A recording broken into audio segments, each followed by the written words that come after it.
What's up, Trainee Axe? Welcome to this week's Triathlon Newsday Tuesday, where in this week's edition, stats come out showing just how record-breaking Ironman Kona was. The biggest triathlon of the year, as far as I can kind of figure it, happened in Australia. And even though basically the Ironman racing season is over, we still had a continental championship.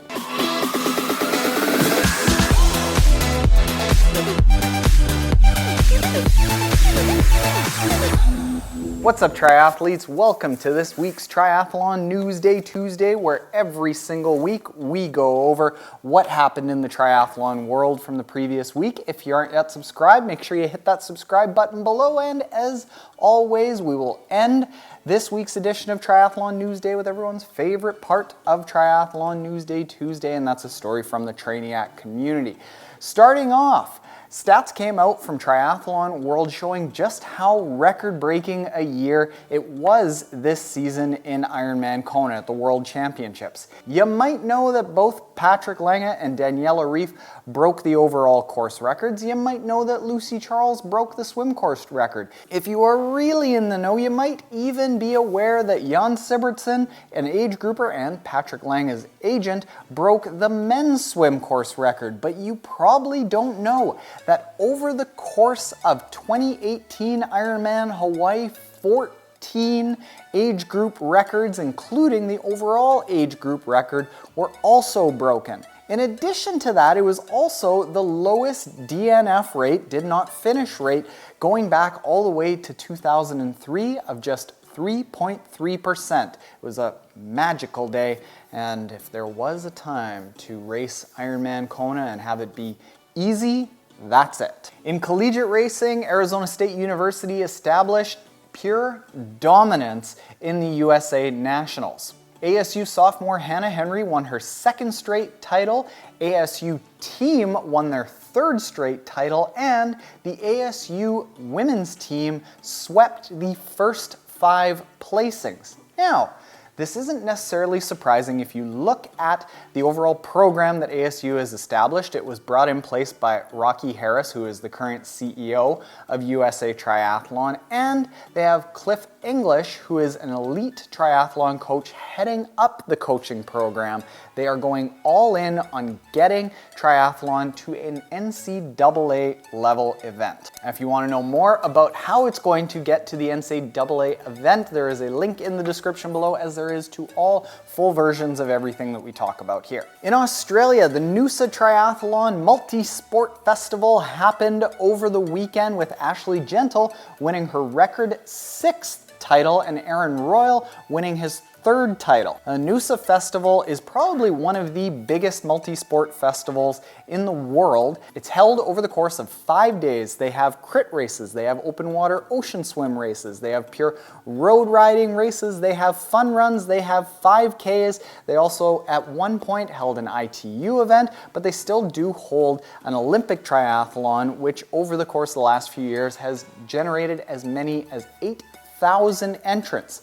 Not surprisingly, as many triathlon events that become wildly successful happen to, they were bought out in 2009 by World Triathlon Corporation. This is the overlord that owns Ironman. Super League Triathlon also happened over the course of the weekend in Majorca, and the more I watch this race, the more fun it looks like, and the more I get pumped up to race Super League Singapore at the end of February and Super League Penticton at the end of August in 2019. As he has been doing all season in Super League, Vincent Louis from France absolutely dominated, winning the multi-day race on the men's side, and on the women's side, USA's Taylor Spivey won in deciding fashion, cashing a giant check, which I know actually from experience that is very hard to get onto a plane as a carry-on.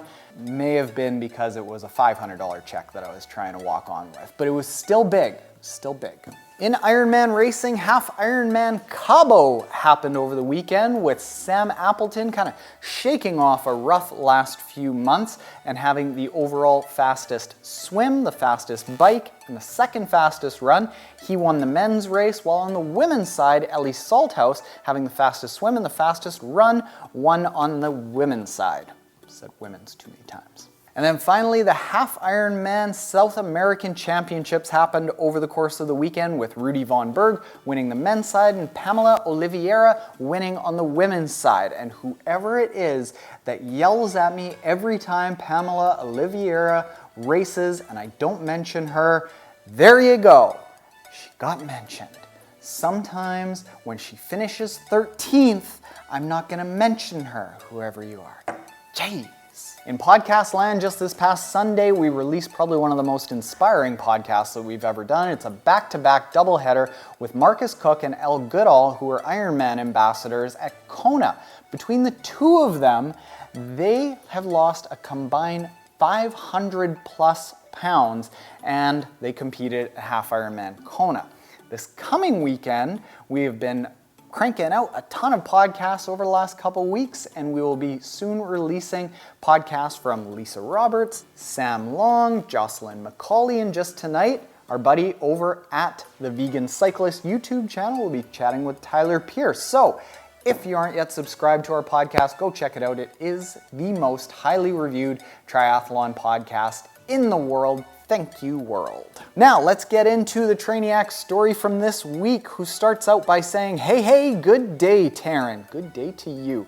My name is Michael. In high school, I was a varsity swimmer majoring in the butterfly stroke, which unfortunately does not transfer over to triathlon very well. My goal after graduating high school was to join the Air Force. However, I was overweight, and instead of training to lose weight, I went to the local community college to receive my associate's degree. While going to college, I gained even more weight, reaching 285 pounds at my heaviest. But I still wanted to join the Air Force because the jobs I was doing just didn't bring any meaning to my life. I needed to lose about 75 pounds in order to pass the entrance physical, so I started extreme dieting and relentless training. At the start, I could only run for 1 minute and walk for 1 minute. It wasn't pretty, but it worked, enabling me to join the Air National Guard at the age of 25. Congratulations. However, while at technical school, I ended up gaining the weight back up to 241 pounds and again failed my physical fitness test. You can imagine my embarrassment when I had to come home to the station and sit in front of my squadron commander for the first time to receive a letter of counseling for my actions. After doing my first 5K running race later that year, I started running on a regular basis, enabling me to train and eventually pass my physical fitness test the next time around. Although I enjoyed running, I still didn't feel complete. I decided to give triathlon a shot at the age of 27, signing up for a try at the Green Lakes State Park.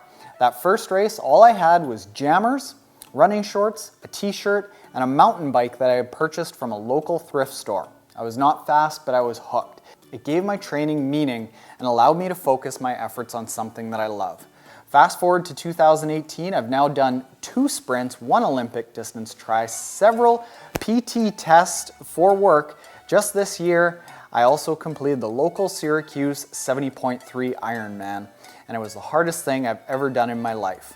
It was 90 degrees that day and about 60% humidity. But for that 70.3, it was a chance to test myself. In life, you've got to push yourself to what you think your limits are to really find out who you are and grow. I learned a lot about my determination that day. Quitting was not an option, and it never crossed my mind whatsoever. Thank you very much for your story, Michael, and I wanted to highlight this because of how you did that first race. A lot of people think that it's this big, intimidating life change, that they have to go and buy tri-bikes and road bikes and all the shoes and the helmets and the gear. You went to a thrift store and did it on a mountain bike and then decided if you wanted to be in it long term. And that's how people should get into it. The easiest way to start is to just start. So congratulations, Michael, and we are now down to just several Trainiac stories. So if you want to get your Trainiac story featured here on Newsday, email me at Taren@triathlontaren.com. And if you aren't yet subscribed and you're digging Newsday, make sure to hit that subscribe button below if you are subscribed. You're like a delicious, non-rat poisoned fizzy water. Later, Trainiacs.